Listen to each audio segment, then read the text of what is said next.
insya Allah hari ini kita akan bahas mulai dari fakta yang terjadi sampai kita akan melihat bahwa apa sih analisa dari permasalahan ini, termasuk juga solusi apa sih untuk masalah ini. Nah, baik, ternyata akhir-akhir ini, bahkan sebetulnya tidak akhir-akhir ini, dari beberapa waktu yang lampau itu terjadi banyak sekali permasalahan terhadap perempuan, dan ini masalah tentang pelecehan seksual atau permasalahannya tentang kekerasan seksual. Terkait dengan pelecehan seksual itu sendiri yang terjadi di kampus ternyata berkali-kali terjadi. Bahkan sebelumnya itu ada 20 kasus yang tampak di permukaan. 20-an kasus itu saya mengutip di dalam sebuah ini ya, infografis kayak gitu. Nah, di sana pelecehan seksual yang terjadi itu adalah pelecehan seksual yang kalau kita lihat fenomenanya itu kayak gunung es. Kan pelecehan seksual itu memang tidak semua orang mengakui lah bahwa dia sedang dilecehkan, atau tidak semua orang sadar bahwa dia sedang dilecehkan. Jadi ada kemungkinan lebih besar dari itu.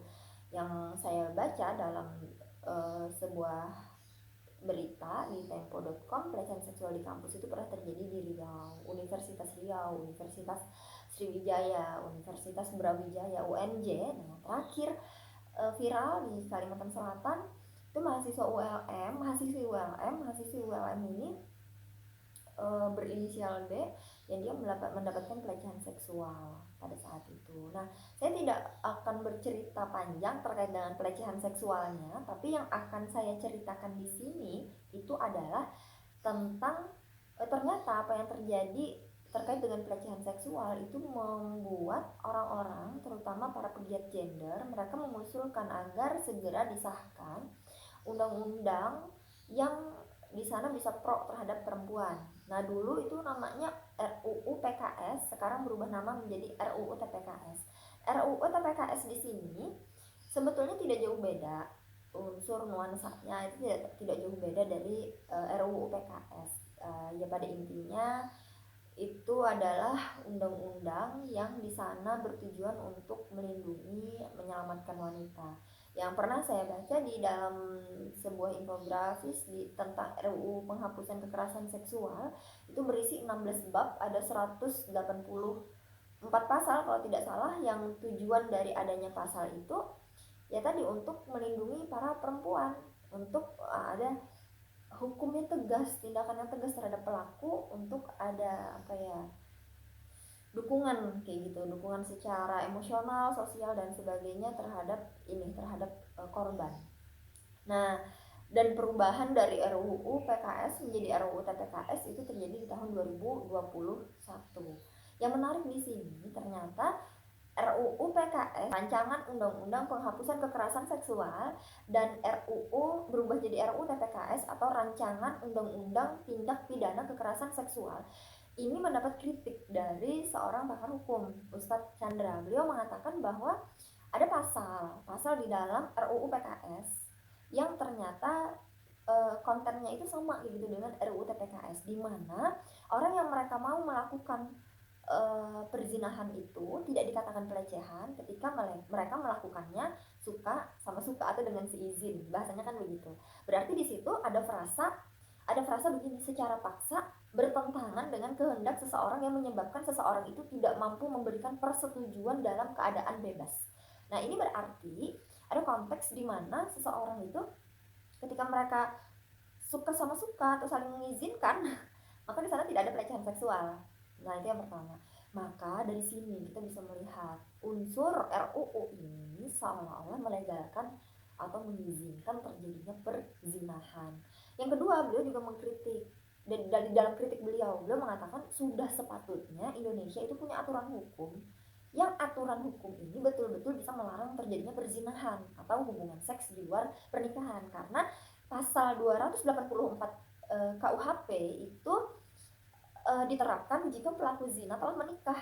Mungkin ada yang pernah nonton Layangan Putus, itu kan bisa dipidanakan ya karena sudah menikah. Nah, kalau belum menikah mereka suka sama suka, ya tidak ada sanksi, tidak ada hukumannya.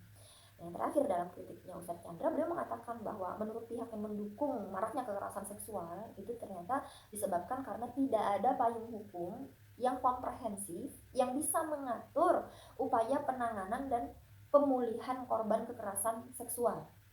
Nah, bahkan dikatakan oleh beliau kekerasan seksual ini terjadi kenapa? Karena ini ada permasalahan yang sifatnya sistemik. Apa sih maksud dari permasalahan yang sifatnya sistemik? Permasalahan yang sifatnya sistemik itu maksudnya adalah di mana pada saat ini kita bisa melihat, oke, seandainya sudah ada nih aturan yang mengatur bahwa mereka yang berzina akan dihukum A, B, C.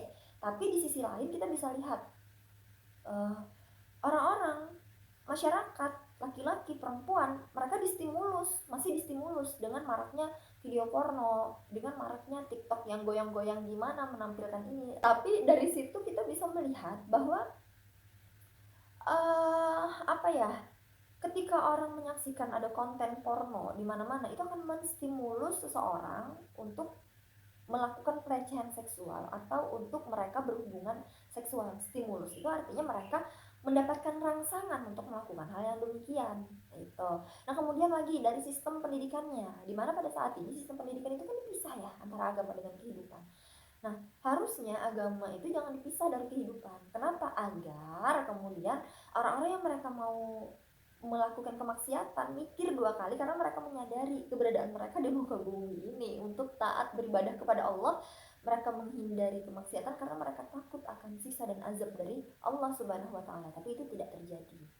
Maka ketika kita lihat permasalahan yang terjadi sekarang ini lalu muncul pertanyaan apakah bisa selesai hanya dengan dibuat RUU, jawabannya tidak. Hanya ada dengan adanya RUU, jawabannya tidak. Kenapa permasalahan sekarang ini permasalahan sistemik, tidak hanya dari sistem hukumnya tapi juga harus dibenahi sistem pergaulannya, sistem pendidikannya, sistem media informasinya dan sebagainya. Itu banyak yang harus dibenahi. Oleh karenanya ketika permasalahannya itu adalah permasalahan sistemik, maka solusinya juga harus skala sistem. Sistem apa sih yang bisa memberi solusi untuk permasalahan ini? Yaitu sistem Islam. Nah, dalam sistem Islam, Islam itu menyiapkan yang pertama dari sistem hukumnya, mempersiapkan seperangkat sanksi yang diterapkan oleh negara bagi pelanggar aturan Allah Subhanahu wa taala untuk mencegah terjadinya seks bebas. Karena bagi pelaku zina, jika dia menikah, dia akan dirajam, jika dia belum menikah, maka dia akan dicambuk dengan 100 kali cambukan. Nah, ini apa ya, hukum yang Allah tetapkan bagi kita yang itu tuh insya Allah bisa jadi penjera dan bisa jadi penebus dosa kayak gitu ketika diterapkan di dalam sistem Islam. Itu dari sistem hukumnya.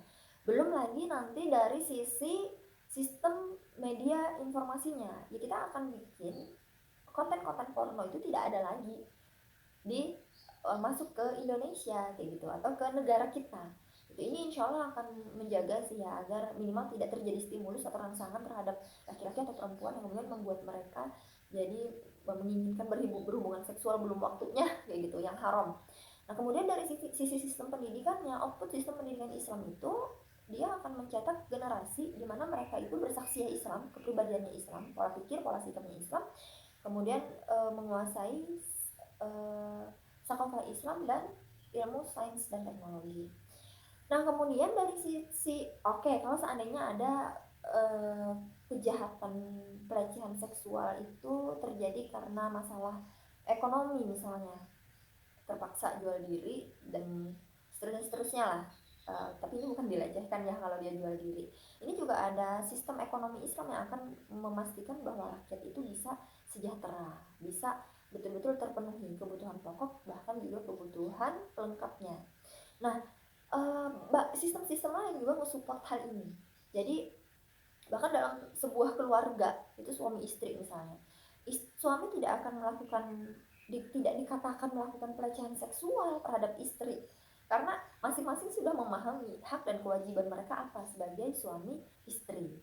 Nah, belum lagi di dalam Islam itu ada ada aturan yang sifatnya itu bisa menjadi pencegah preventif kayak gitu ya. Aturan-aturan ini adalah aturan-aturan di mana aturan-aturannya itu menjadikan kita terhindar dari pelecehan seksual. Apa aja aturan itu?